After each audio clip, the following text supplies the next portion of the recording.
Hi everyone, so welcome back to my channel and I'm back and I'm reading again, so I thought that we could do a little chatty video about the books that I've read in May, and maybe you'll find some of the books that you would like to read, or maybe you'll be just interested in my opinion on some of the books, and let's just dive right into it.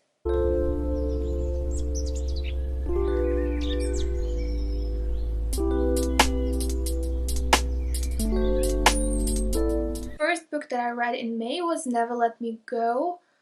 I went in, I started reading the book because my teacher suggested that I read it, because she thought that it was a good book and maybe someone would enjoy to read it. So I decided to read the book over the May holidays, and I went into it thinking that it would be a romance. I was like so wrong.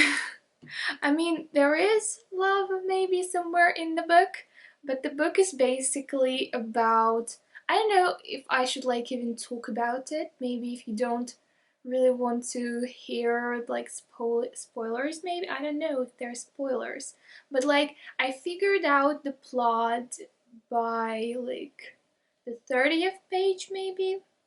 So basically, everything happens after the Second World War, as far as I remember, and people just start cloning other people to donate their organs to other people who need that, and the donors are not regarded as humans because they are like clones of people, and we read the book from the perspective of one of the clones, of one of the donors, as they're called in the book. And I honestly thought that it was a great book. I went into it without knowing much about the plot of the book, and it was not a fun read per se, but it was a book that totally made me think, which is good for me. Um, and I also read some of the reviews, so people of course found some deeper meaning in the book, and that's awesome to think about too. And it's just a book that stays with you, so if you are looking for something that is set in it's set in England, but it's by a Japanese author, so yeah, it's set in England, it's after the war, it's about cloning, it's about feelings, it's a lot about emotional intelligence. Um, it's a bit of a love story, but not much. And it's just a great read. I was hooked and I really enjoyed reading the book. The second book, I read two short books, so I have them here. I read The Dialogue of Two Snails. Yeah, I read these two. So I read The Dialogue of Two Snails by Federico Garcia Lorca, and I read John Berger's The Red Tender of Bologna, I guess. I'm not sure how to pronounce it. But these are from a Penguin Mountain collection that you can see here, which was a great thing to buy because it was so cheap. And basically, let's talk about this one. So it's really short. Each page is I don't know, a few lines. So it's a dreamlike meditation on memory, food, paintings, a fond uncle, and the improbable beauty of Bologna from the visionary thinker and art critic. And that's basically it. And I didn't like it, and I gave it 1 star, so think for yourself. I read this poetry collection. I guess it was printed after the death of the poet, so these were printed posthumously or something like that. I didn't understand it. There were great lines, there were great poems, but I'm stupid basically. I gave it 2 stars. I didn't like it, wouldn't recommend. It's not something that I understand, and it was written in the 20th century, so it's I should have understood it, but I didn't. So yeah, 2 stars. Disappointed. But yeah, let's continue. So This May, like after reading Never Let Me Go, I realized that I really like Japanese authors. Like, I like how slow and methodically they tell you the story. I really like this kind of approach. So I decided to read a bit more of the things written by Japanese authors, and I read Kitchen by Banana Yoshimoto. This was a great book. The book basically is comprised of two stories, Kitchen and Moonlight Shadow, and they are like stories about death and how the narrator deals with death, how like life goes on after death, and what like people experience after the death of someone very close to them. And I really liked the story. I gave it like both stories. I gave the book 5 out of 5 stars, and it's just it was it's not like about maybe the thoughts, but it's more about the setting, because I can vividly recall the places where I've been with the book. Like I can imagine the kitchens, I can imagine like the bridge from the second story. I can imagine the places, and I really like this part of the story because I just wanted to travel maybe a little bit, and I liked reading about it. I liked the slow narration, I liked the musings of narrators, and I just thought that it was a good read, and I really enjoyed her stories, so much so that I decided to read another book of hers. I gave it 5 out of 5 stars too. So, oh no, I gave it 4 out of 5 stars, and it was called Sueño Profundo, asleep in English. So there are like three stories, and they deal with death too. They deal with um, people just trying to deal with like the loss of somebody who is really important to you or maybe not very important to you. And it's like the first story, the title story, Sleep. It's scary because the narrator sleeps a lot and cannot do anything else. But it's also like very magical because the narrator gets to like talk to someone from another realm. I just don't want to give away too much, but if you want to read something that is like just thinking about life, about experiences, it's like a slow book. um, I really liked the title story because it's just, I don't know, it made me feel calm, not maybe warm inside, but really calm. And the last one, it was a short one. I kind of liked it and I kind of didn't like it. It was just a fun read, and I guess these stories are just like they are about death, so it's not like supposed to be a fun read, but they just made me feel really calm, and I think that just reading about how people deal with such things as death and loss of somebody, they are just these are just the experiences that you don't want to experience firsthand. So it's better to read about them. I would say that. I also read Serious Concerns by Wendy Cope. I gave the book 4 out of 5 stars, and I fucking loved the poems. They were so fucking awesome.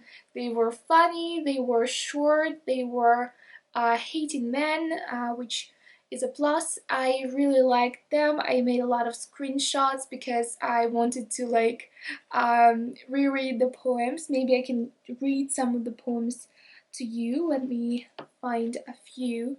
But I mean, poetry. I fucking love poetry. I need to read more poetry. So this is a short one. You'll like it. I hope. It's called Two Cures for Love. So don't see him, don't phone or write a letter. The easy way, get to know him better. It captures everything you need to know about love, basically. But yeah, the poetry was awesome. I really liked it. I I like the poetry. I think that if I were to write a book, I would want it to be like that because it was short, it was sweet, it was fun, and it was true, basically. And the last book that I read in May is called A Wild Sheep Chase by Haruki Murakami. And basically, let me put away my phone. So, the book was recommended to me by a friend. I didn't know anything about the book when I went into it. I didn't know what it was going to be about. I mean, I had my ideas because I thought, well, maybe it's about sheep. I finished it last night and it fucking blew my mind. I think I will be thinking about this book for like a very long time because I mean, it's magical, kind of, and it's just I cannot explain it. Like, explaining this book is pointless. I gave it 5 out of 5 stars, obviously. So the story follows a 29-year-old who's mediocre, average, who like goes to work, does his job, then comes home, eats, and goes to bed. He like has his rituals. He doesn't like have any, I guess, dreams in the beginning of the book. He has just divorced his wife, and then someone comes along and changes everything. There's his old friend the rat. There's this girl he falls in love with beautiful ears. There is a lot of sheep, and I just think that um, when you read the book, you cannot make sense of everything, but after reading it, it just all comes into like this puzzle that is inexplicable, first of all, crazy, second of all, and it just makes you think about love, about life, about the meaning of life. Yeah, totally in love with the book. Would highly recommend, of course. I think I'm becoming a Murakami fan. I think I'm becoming a fan of Japanese literature in general because fucking love that. Like, the writers are awesome. And that's basically it. These are the books that I have read in May, and I'm reading another book about sheep right now. It's called The Alchemist. I guess everyone has heard of it. I started reading it only today, and it turned out that there are sheep there, and I have just finished the book about sheep. So I just screamed at the book. I was just like, fuck you. Like, fuck you, because reading this, it's just too much sheep. Yeah. But I'm also reading The Winter of Our Discontent by John Steinbeck, one of my favorite authors. I guess I'm on page 114 and like almost halfway through. Really enjoying it. Cannot stop reading. I mean, I stopped, but it's a book that like makes you keep reading. So yeah, highly recommend, as everything by John Steinbeck, fucking awesome and depressing, which I like. And wait, I bought the Bible. So I have to explain it now, or else people will hate me. But I bought the Bible. The font is awesome. I'm just like loving this. But I bought it because every book I read somehow is connected to this. It's like it's connected to the people in the Bible, or some way or another, like points to some things from the Bible. I'm just so fucking tired of not understanding what the hell they're talking about. So I figured I'll just read the Bible, and now I own a Bible. Yeah. And someone told me that you have to like that different Bibles from like different like Christianity or Protestantism or something like that, they have different Bibles. So I'm trying to wrap my head around that fact, and they told me that there are different characters and different like things happening. I'm just yeah, I have no words, I'm speechless basically, but I'm going to start reading the English one and then we'll see how it goes. Maybe I'll just read all the Bibles in the world. And I plan on making it like a vlog. Maybe someone can comment and like say that it's a stupid idea, but like reading this much um, is going to be a fun thing to do this summer. So if you want to see me struggle for this book, just let me know down in the comments and I'll take you along on the journey of reading the Bible, which I have never read somehow. I don't know how, but yeah. So thank you very much for watching this rambly video about books. I hope that you enjoyed it and I'm going to go and read some books. I hope that you found some of the interesting books that you would like to read because May was awesome. And I read lots of awesome books. And if you have any suggestions, especially of Japanese authors or poetry books, please, I'm waiting. I really want to read some amazing books. And thank you very much for watching, and I'll see you soon. Bye!